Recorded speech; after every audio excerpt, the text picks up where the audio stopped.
Welcome to Bailey Price Media. Bailey, who actually played the game and knows more football than you will ever forget, know, or understand.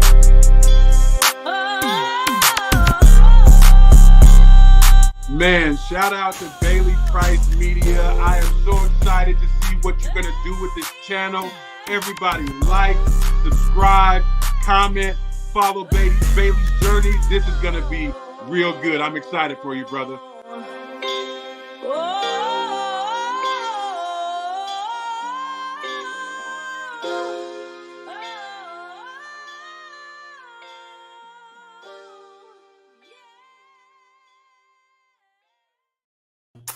What's going on, everybody? Happy Friday. Welcome back to Bailey Price Media Live. We're here on this Good Friday. Got a lot of football to talk about here as we head into week 8 of the college football season.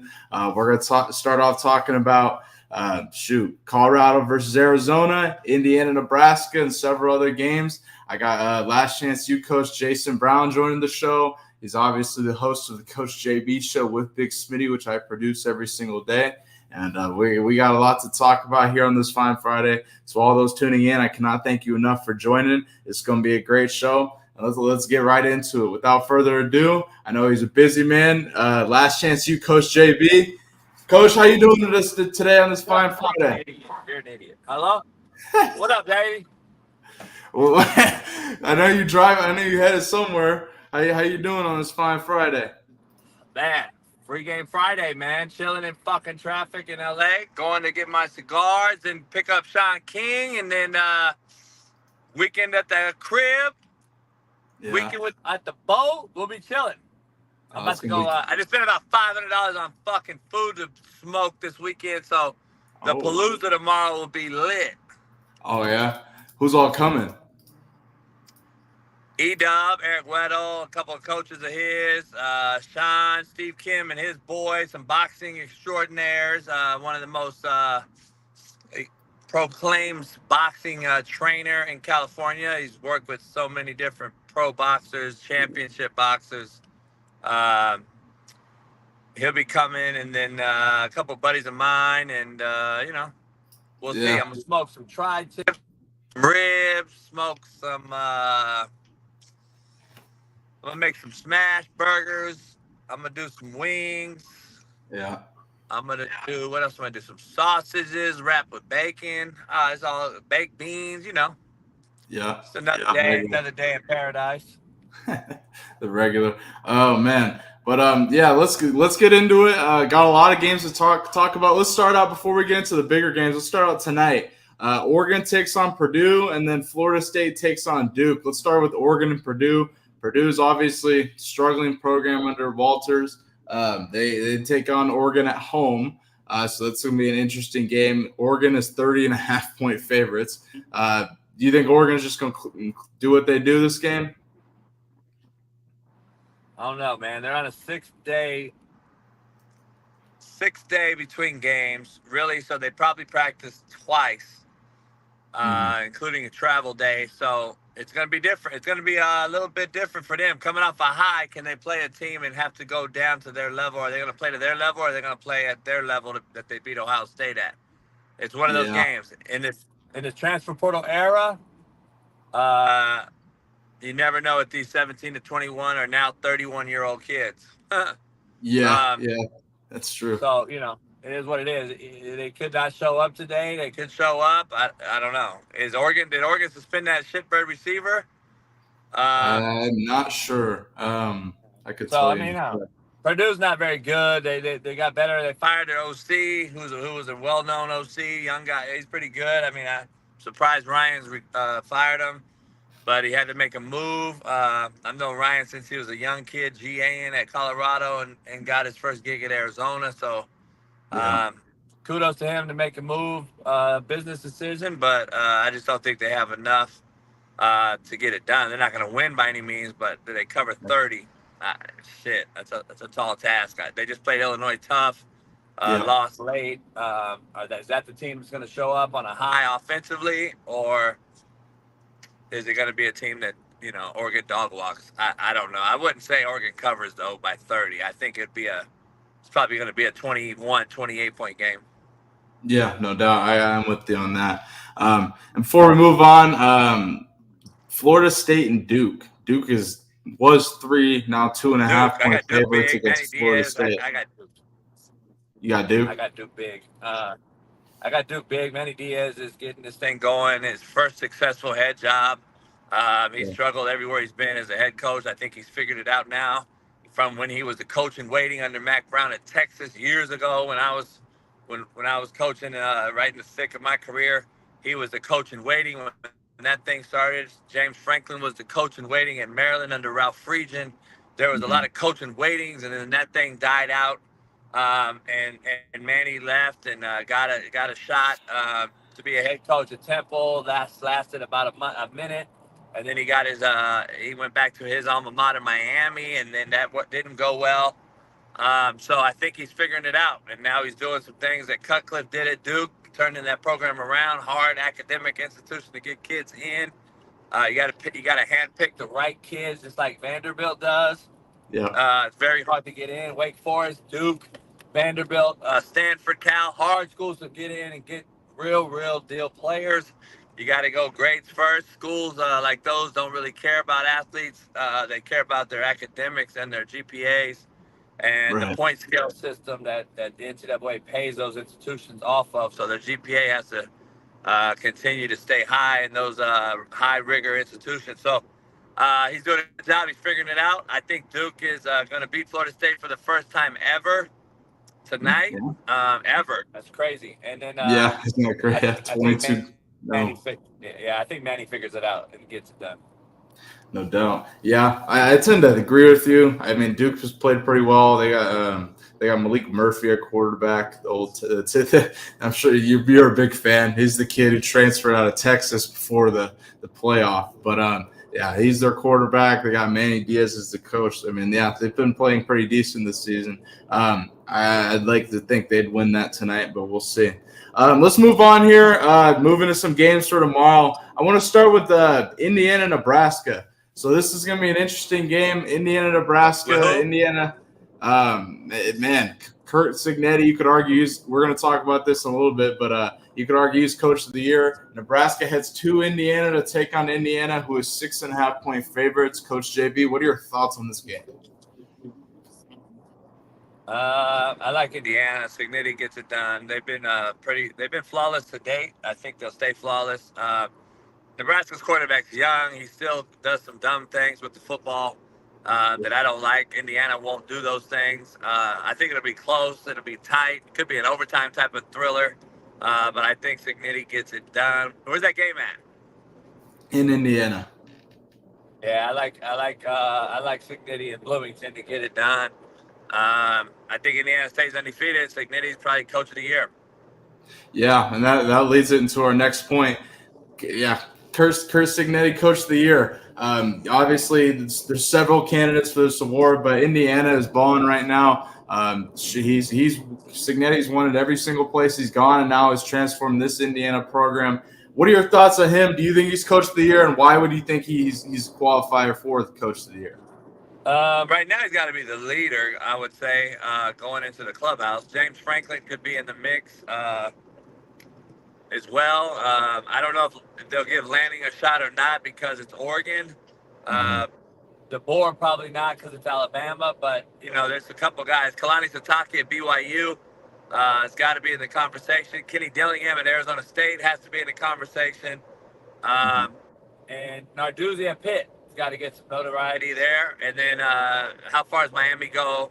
Does Mario get a shot? Cristobal at getting in that conversation. But Cignetti on what he's doing seems like one of those type of coach of the year candidates for a rebuild. Usually rebuild coaches get that nod. Kalani's going on year 9 or whatever at BYU. So, Cignetti would probably be the favorite, odds-on favorite right now. I don't know if that's a bet or not. I don't know what the number is, but I would say Cignetti's got to be the clubhouse leader as they basically, go in second half of this thing. So I don't know. I think what he's done in Indiana is just it's a hard sell there as far as what they have to battle these other teams. If you see Nebraska's facilities in Indiana, you'll see why Cignetti's coach of the year. Yeah, that's a good point. And you mentioned that, and yeah, that's a hell of a point with the facilities. You mentioned that Cignetti wins this game. Cignetti and Indiana win this game. That he should be coach of the year. Let me ask you, how do you feel about Matt Rule in that conversation? If Nebraska were to win this game and they, let's say, probably maybe lose another game or two. I mean, I think they take on Ohio State here soon. But do you think Matt Rule's in that conversation? Maybe, or yeah, let's start there. Could be. It depends on the run. He's got to win tonight and beat Ohio State, I would think, to get into that conversation. Probably that would put them in the driver's seat and to get into a bowl game or to a playoff possibly too. So yeah, could be. It could be, but he's got a long way to go in my opinion. I think Cignetti has a driver's seat lead right now. I think he's the guy that's got to be knocked off to get put out of this thing. But James Franklin has something to say as well if he can finally get over the hump and beat one of the big dogs. Yeah, that's true. So we'll see. If he stays unscathed, got away from SC, SC shouldn't have lost that one.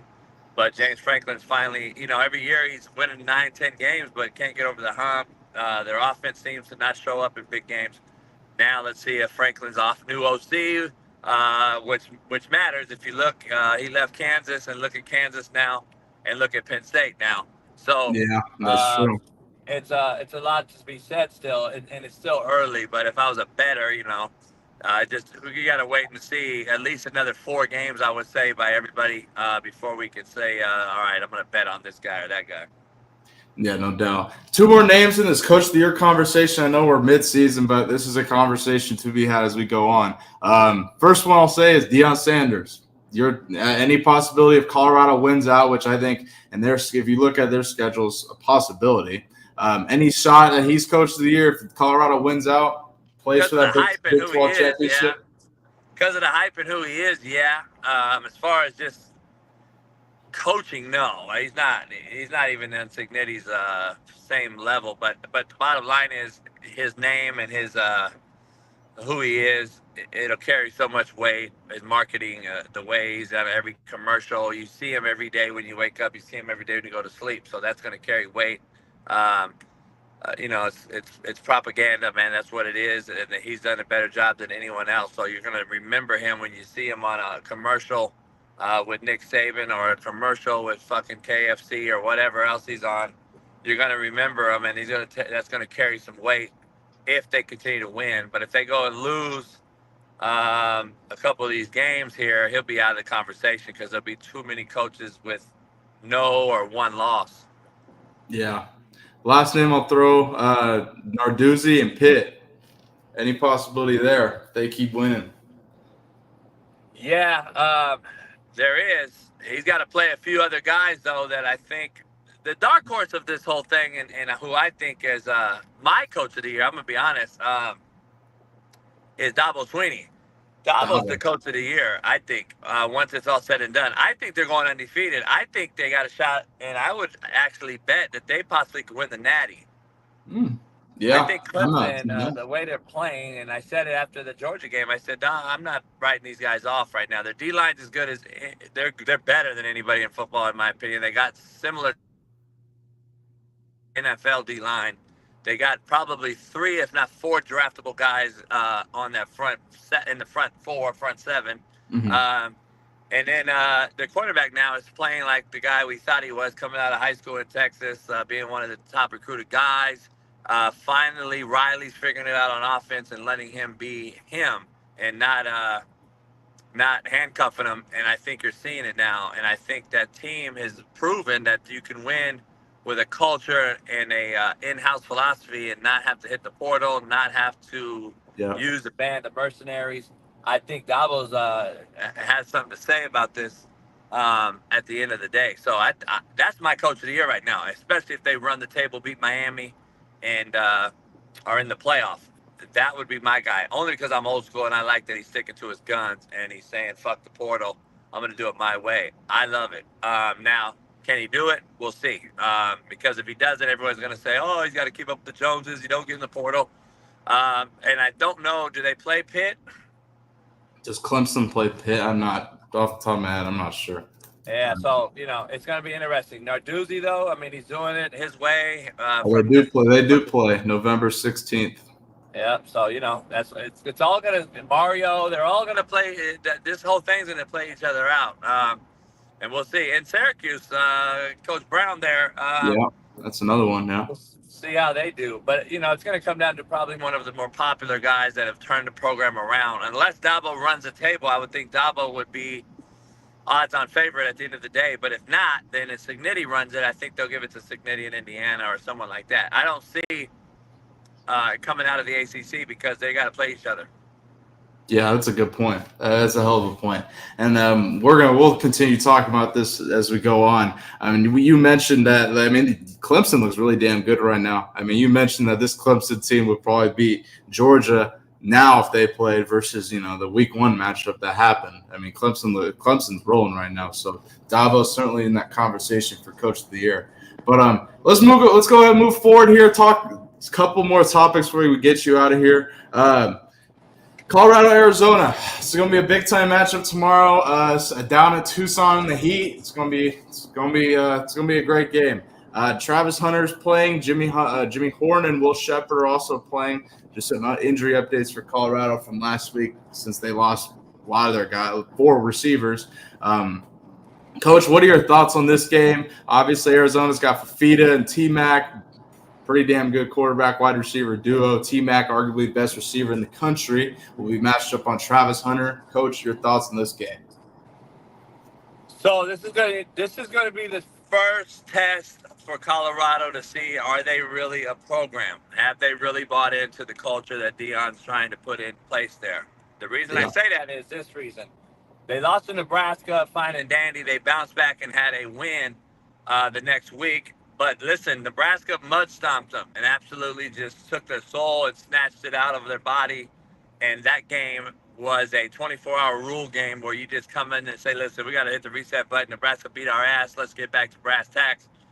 This past game was a heartbreaking loss to a K-State team that they probably feel they should have beat. Yeah. And now they got to go on the road and play a team that has nothing to play for, in essence, that can beat you. This is a team that can put up points if they get hot with T-Mac and Fafita. So this is the test Colorado, in my opinion, is going to have to face. Can they bounce back after a tough loss and not sulk over a loss they thought they probably should have won against K-State? This is the battle that coaches don't understand, or people like us, the coaches part of it, that the normal fan out there or the people in your chat probably won't understand. When it comes to coaching, this is the hardest game to bounce back from, not the one after Nebraska. The blowout loss is an easy one to bounce back from. The game that you should have won and you're sitting there like, man, that's the game that you have to bounce back from. And then you play a team that's record-wise not good, but they have some NFL talent on offense, and your defense just shit the bed against K-State, and now you're questioning and guessing yourself. This is the game I'm interested to see how Colorado responds. So on the road, 98 degrees at kickoff. This is just a different heat, dry heat. You're leaving the altitude in Colorado to head to a desert. Not easy place to play, Tucson, at this time of the year when it's 100 degrees. So it's going to be an interesting one right there. I think Arizona sticks in the game. I think they stay in it offensively. I think this is a game that you have to watch Travis Hunter. Is he going to be healthy? Is he going to play the whole game? Where do they put him at more? Do they put him on offense more than D? That's where I tend to think. But last year, I think he held T-Mac to 3 or 4 catches when he was matched up with him. Yeah. Will he focus on him to this game? We'll see. I don't know. But I think Arizona stays in the game until the end. So it'll be interesting to see how they respond. Colorado, that is. Yeah, I tend to think that if they're going to limit him, they're going to keep him on defense. Like you said, he locked up T-Mac last year. Colorado is a plethora of wide receivers. I mean, that wide receiver room is deep. I mean, people call Matt crazy, but it's one of the best in the country. The more as the season goes on, I think last game proved that they still have weapons to the end of that game, even losing 4 of those guys. Yeah, it's going to be interesting. You made a great point. This is a K-State game is a tough way to lose, and tough game to respond from. That's a great point you make from the coaching perspective. See, if I'm coaching Travis, I don't put him on D no more. Really? He's gonna get hurt more on D than he is on O. I can catch the ball and run out of bounds on O. I can't catch the ball and run out of bounds on D. So my shoulder's going to be involved every time on defense. He's not going to run out of bounds and not tackle a guy running down the field, right? So the injury sustainability of staying healthy, I would say, is on O. The being put at risk is on D, and I would rather just play him on O. I would play him on O. If I'm Deion Sanders, I don't even play him on D unless it's late in the game. And I got to match him up, and we got a close lead. I wouldn't play him on D at all. I would bracket T-Mac on defense with who I got. I would save Travis for offense, maybe even a return game guy, but I wouldn't put him on D anymore this year. That's me, but I think he definitely has more of an injury at risk on defense than he does on O. That's an interesting point. I don't think they'll ever put him at return. They got Jimmy Horn and other guys will throw back there before they put Travis. Although I think that would be interesting to see for sure. Yeah, I'm just saying if they don't put him on both sides, you know what I mean? If he's saying, I'd put him in the return game too, because that's similar to a shot on defense. At least he can run out of bounds though, with the ball in his hand and not take on a hit. Yeah, that's a good point there. Before we move on, because I want to talk the Heisman Trophy debate with you. What are your thoughts on this game? Colorado, I mean, I know you pick Colorado, but if your honest take on this game, how do you feel it'll go, your prediction? I'm taking Arizona. I'm taking anyone that plays Colorado every week. I'm taking Arizona to shock them at home. I think T-Mac goes nuts, and Fafita goes crazy. They're going to have to 1+ in the run game, use him a little bit more in the RPO game. I think Arizona pulls it off. Yeah, Arizona's 2.5-point favorites. They opened up, I believe, at like That's 4. crazy to me. That's crazy. Yeah. Why is that crazy? I thought Colorado would be favored in this one. Yeah, well, losing to K-State didn't help them. They would have been favored had they won that game. They lose. Yeah. It's a little If bit Arizona played BYU tougher, I would say something, but I don't get that. I don't get that. Vegas knows something. That's why I'm leaning on Arizona, especially knowing that. I don't know if that's number creeping down, but I mean, that's what happened last week, and CU couldn't pull it out. So who knows? It's gonna be a hell of a game, though. Matt and I will do a live watch party and stuff for it tomorrow. It's gonna be good. But let's talk about this debate, Coach. I know. I mean, I produced your show, so I know everything. You believe that Ashton Jeanty is more of a candidate for the Heisman than Travis? Basically, is what you said. And before we debate this, I want to just play Travis's video on RG3's podcast with his wife, where he talks about this, him and Ashton Jeanty and Heisman contention. Take a listen here. Right, and I want you to know that I don't want y'all to shy away from speaking that stuff into existence. I don't think that you can't win it. I definitely think you can win it. I know I can win it, but Robert I don't know. couldn't win it either.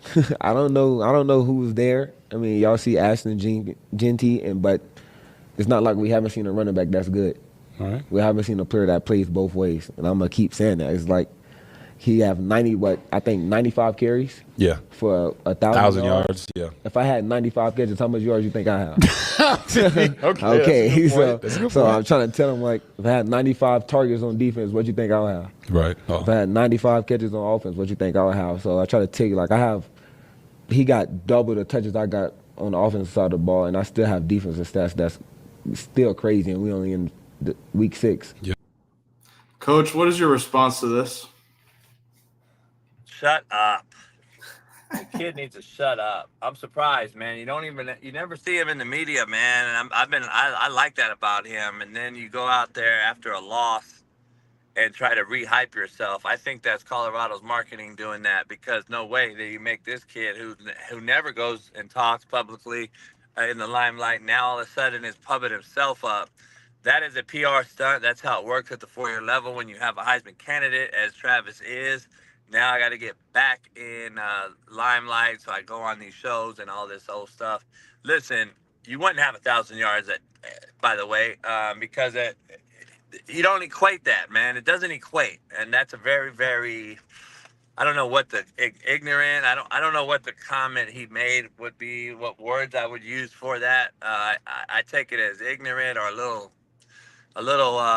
short-sighted, I guess, because running back starts 7 yards in the backfield. Number one, he's negative every snap until he gets positive.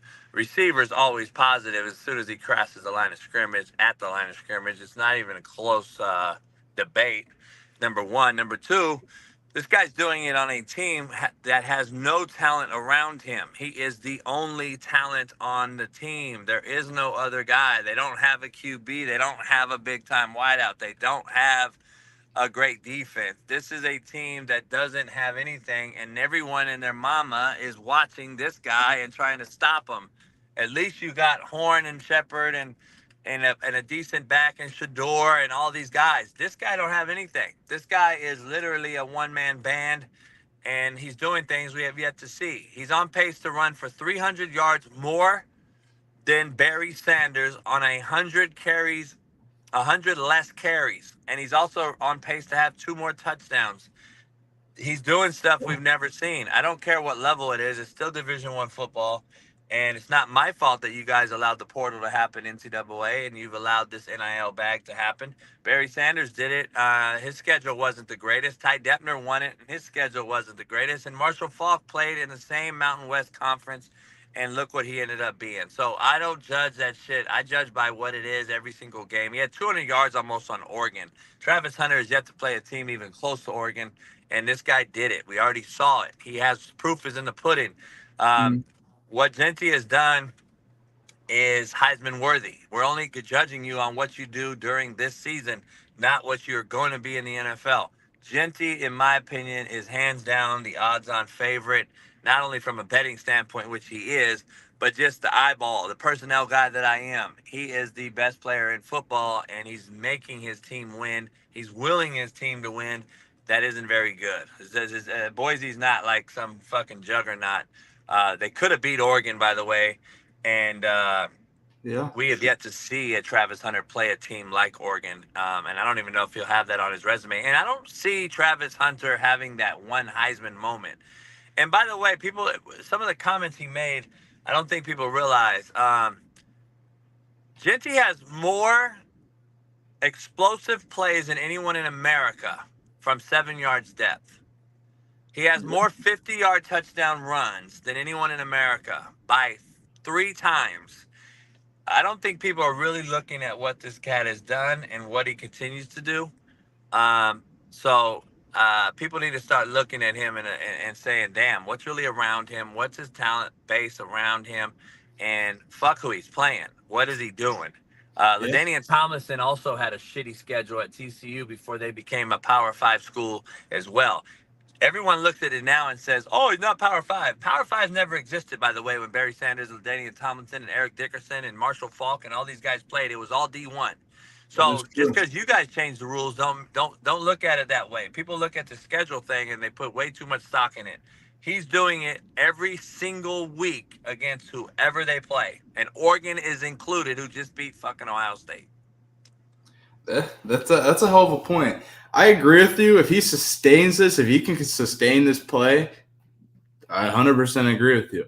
The only issue I see is if he has let's say they take on UNLV next. He plays down to, I don't know. UNLV is going to be interesting with them. I think that's going to be a very interesting game to watch. Here's the problem, though. See, people don't realize how great he is. He'll have 100 yards against UNLV or so, and let's just say he has 100 yards, and everybody will say, oh, he's done, 100 yards. People don't realize how hard it is to run for fucking 100 yards because everyone's used to him running for 200 yards. He ran for 200 on Oregon. So when he finally has a game of 100 yards because they load the box and 9 in the box and Boise don't have a quarterback or a wide receiver to fucking throw the ball and light in the box, everyone's going to say, oh, he's out of the Heisman.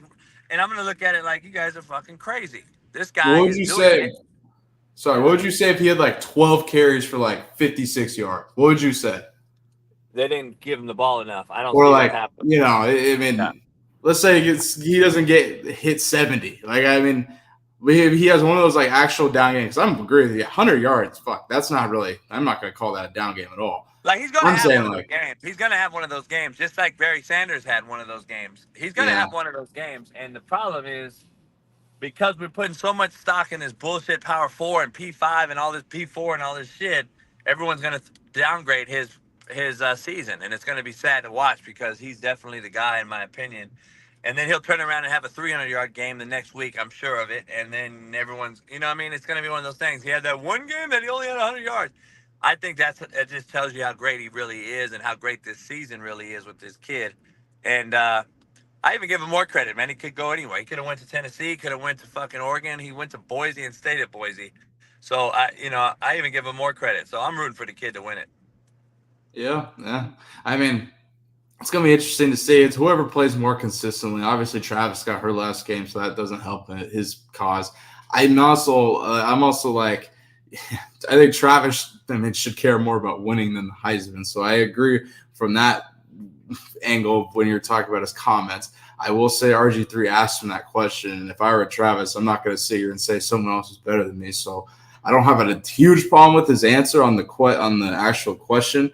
On this debate, Gentike's running for 150, 200 yards a game. I don't think it was a fucking argument. The more I watch, what do you have? 197, 3 touchdowns versus Oregon? Yeah, something like that. Yeah, hell of a stat. That's a Heisman moment. That's a Heisman moment.